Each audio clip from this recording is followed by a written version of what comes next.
మీకు బాగా పేరు తెచ్చిన సీరియల్ ఏంటి సార్? మొట్టమొదటి శ్రీమతి అండి. శ్రీమతి అనే సీరియల్ రాయడాని వాళ్ళకి రాధిక గారిది. తర్వాత కలిసుందాంరావు అని బాలాజీ టెల్ ఫిలిమ్స్, ఈ రవిప్రసాద్ గారిది అక్కా చెల్లెలని, చాలా అది బిగినింగ్. శ్రీమతి మంచి పేరు తెచ్చింది. తర్వాత అంటే టర్నింగ్ పాయింట్ అయిన సీరియల్ శ్రీమతి ఇక్కడేవో చాలా చేశాను. మెడ్రాస్ వెళ్ళిన తర్వాత ఫస్ట్ సీరియల్ లేదనమాట శ్రీమతి అని.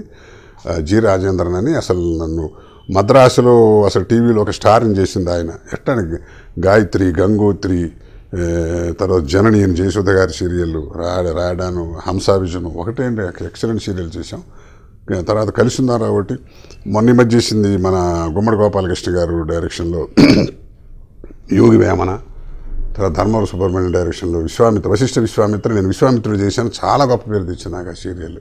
అంటే ఈ సోషల్, అది మైథలాజికల్ అట్లా.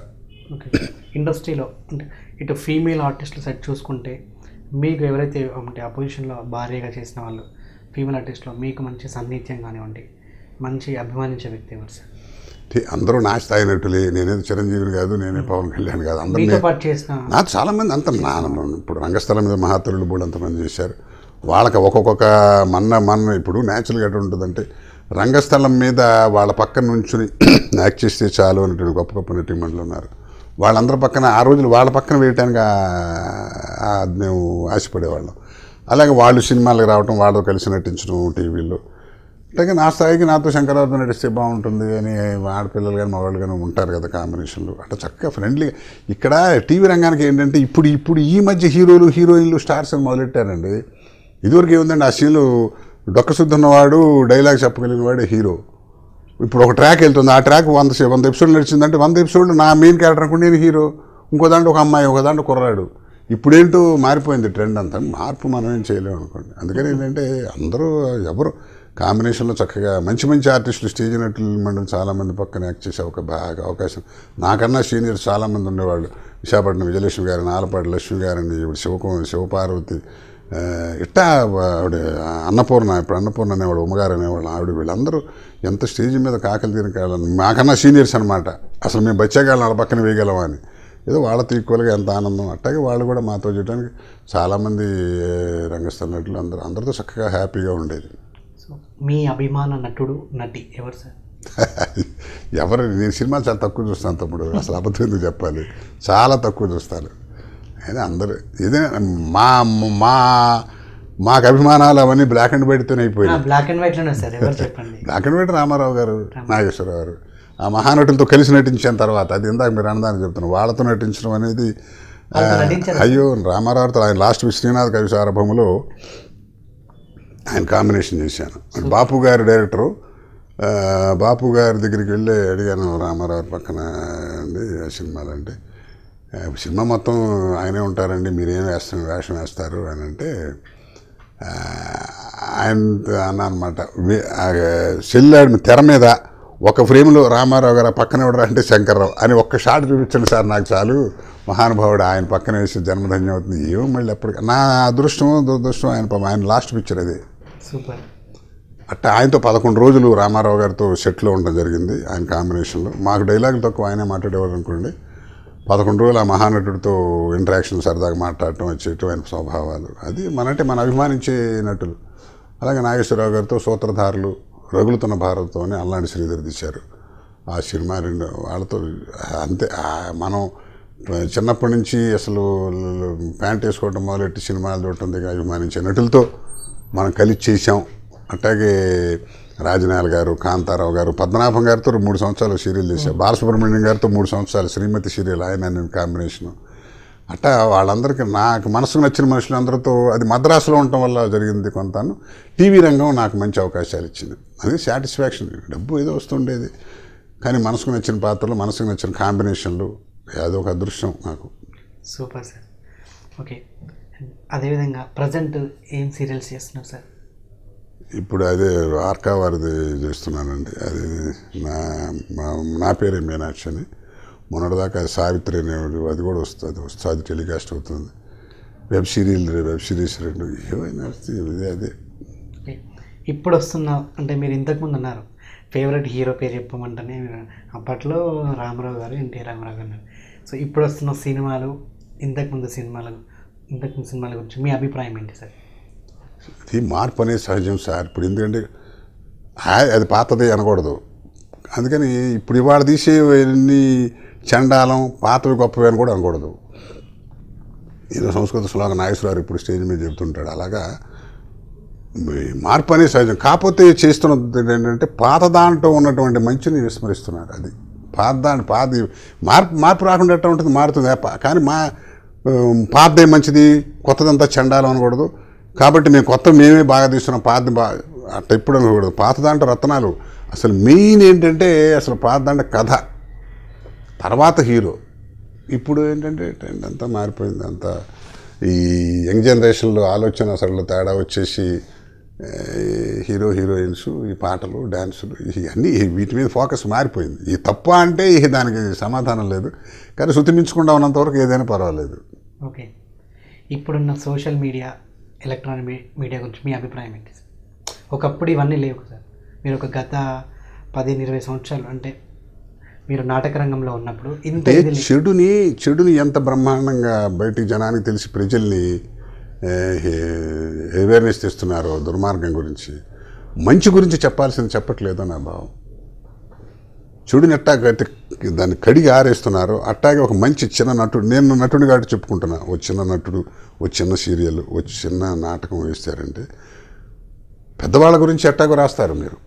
కానీ ఈ చిన్న వాళ్ళు ఉన్నట్టు రత్నాలు లాంటి వాళ్ళు కళాకారులు, రత్నాలు లాంటి డైరెక్టర్స్ ఉన్నారు, రత్నాలు లాంటి కెమెరామెన్లు, డాన్సర్లు, వీళ్ళ గురించి వాళ్ళకి చేయవలసిన ఎక్స్పోజరు మీడియా ఇవ్వట్లేదు.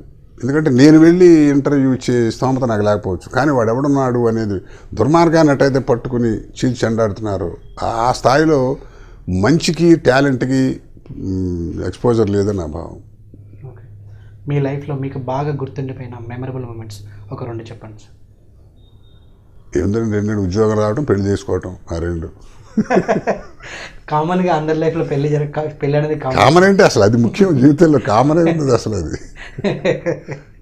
మంచి ఉద్యోగం, ఏదో నేను చదివి చక్క మహాసంస్థ స్టేట్ బ్యాంక్ ఆఫ్ ఇండియా చేరాను, ఏదో నన్ను అర్థం చేసుకుని కుటుంబాన్ని చదివించుకుని వెళ్ళాలి. ఇంకా అంతకంటే టర్నింగ్ పాయింట్స్ ఏమంటే ఒక మార్పు కదా ఆ మనిషికి. అది అలాగా ఆర్టిస్ట్ అవ్వాలనుకున్నాం, ఏ స్థాయి అవ్వాలనుకున్నాం అవ్వకపోయినా ఉన్న స్థాయి భగవంతుడు చక్కగానే ఉన్నాం, అదొక సాటిస్ఫాక్షన్. నటన కాకుండా ఇంకా లైఫ్లో ఇంకా వేరే కొత్తగా ఇంకేమైనా చేయాలనుకుంటున్నారా, చేయబోతున్నారా ఏంటి? ఇంకేమొచ్చింది సార్, ఎవరో మన అడుగుతారు ఏమంటే మీరు రాజకీయాల్లోకి వస్తారా అంటే నేను చెడగొట్టని రంగం అది ఒకటే 2 అంటుంటాను. మనకు భగవంతుడు ఇచ్చిన టాలెంట్ని దీన్నే మనం సవ్యంగా ఉపయోగించి ఇంకా వృద్ధి చేసుకుంటాం బెటరు. అదే 2 ఆలోచన లేదు. రాజకీయాలు మీరు అడిగేది రాజకీయాల గురించే, దాని మీద మనకు పెద్ద అసలు రాజకీయాలు అన్నారు కాబట్టి.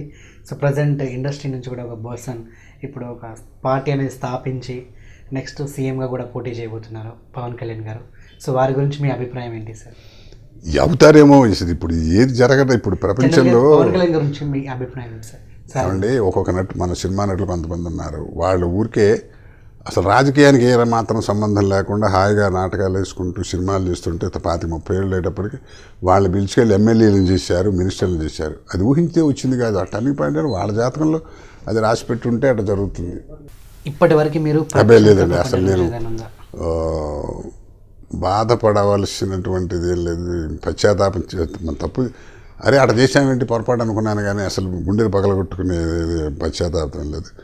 కాదంటే నా లైఫ్లో హాయిగా సుఖంగా ఉన్నాడంటే నాకు అనుకోకుండా మా సన్నిలో ఒక అతను 40 years ఏజ్లో హార్ట్ అటాక్తో నా పెద్ద కూతురు భర్త, అలాంటివి కెలామిటీస్ అవన్నీ రాసిపెట్టి అట్లాంటిది తప్ప అదొక్కటే నాకు గుండెలు పగిలిపోయే బాధ తప్ప, రెండోది ఇంకా హాయిగా హ్యాపీ.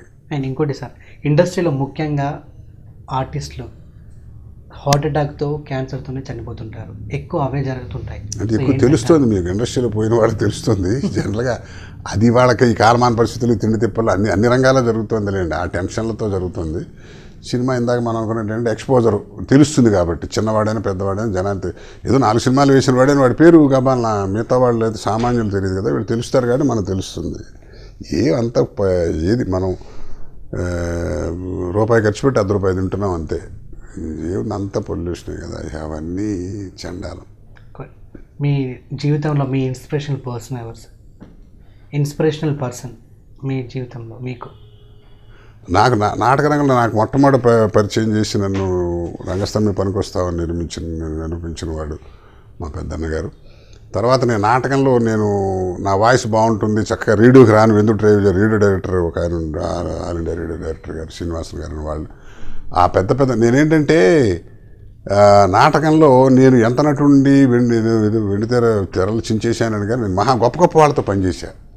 రామచంద్ర కాశ్యప్ గారు, లింగరాజ్ శర్మ గారు, రామ్మోహన్ అట్లాంటి మహానుభావులు, ఉషశ్రీ గారితో మాట్లాడగలరండి ఎవరన్నా, ఆయనతో కలిసి నాటకం చేశాం.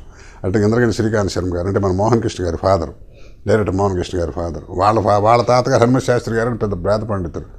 ఆయన మనం చూడలేదు అనుకోండి. ఈ ఇంద్రగంటి శ్రీకాంత్ శర్మ గారు నేను కలిసి సరదాగా ఎన్నో కూర్చుని చర్చలు మాట్లాడుకోవటం, ఆయన బాలసుబ్రహ్మణ్యం గారితో కూర్చుని ఏలుపాటి అనంతరామయ్య గారు అలాంటి గొప్ప వ్యక్తులతో నాకు ఇంటరాక్ట్ కూర్చుని వాళ్ళు అరే ఇరే అని మనకు చిన్న చితక పనులు చేసిన అది అదృష్టం.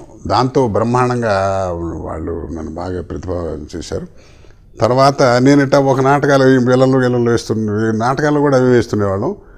అలా కాదు నా ఫేజ్ వేరే ఇంకో రకంగా ఉంది చూపించాలి నన్ను మంచి క్యారెక్టర్ ఆర్టిస్ట్ చేసి జిఎస్ఆర్కే శాస్త్రి గారని, గుంటూరు శాస్త్రి గారు అంటారు, ఆయన నాటక రంగంలో బాగా ఆ పేరుతో ప్రసిద్ధి. నన్ను అసలు గొప్ప నటుడు చేసింది ఆయన. ఇవాళ రంగస్థలం మీద ఎవరన్నా పర్లేదు బాగా చేస్తాడు అని అంటే ఆయన ఇది. అట్లాగే మంచి డైలాగ్ బ్రహ్మాండంగా చెప్తాడు, పర్వాలేదు వాయిస్ బాగుంటుంది అంటే ఆల్ ఇండియా రేడియో వాళ్ళు పెట్టాడు. అది ఇన్స్పిరేషన్స్ అవన్నీ మంచి వాళ్ళది. అది మనకు వచ్చిన దాన్ని కొద్దిగా దాన్ని సానబట్టేటువంటి గొప్ప వ్యక్తుల దగ్గర పనిచేయడం కూడా గొప్ప అండి. అది అలాంటి వాళ్ళ దగ్గర మంచి వాళ్ళ దగ్గర చేయడం జరిగింది. అందుకని సాటిస్ఫాక్షన్ బ్రహ్మ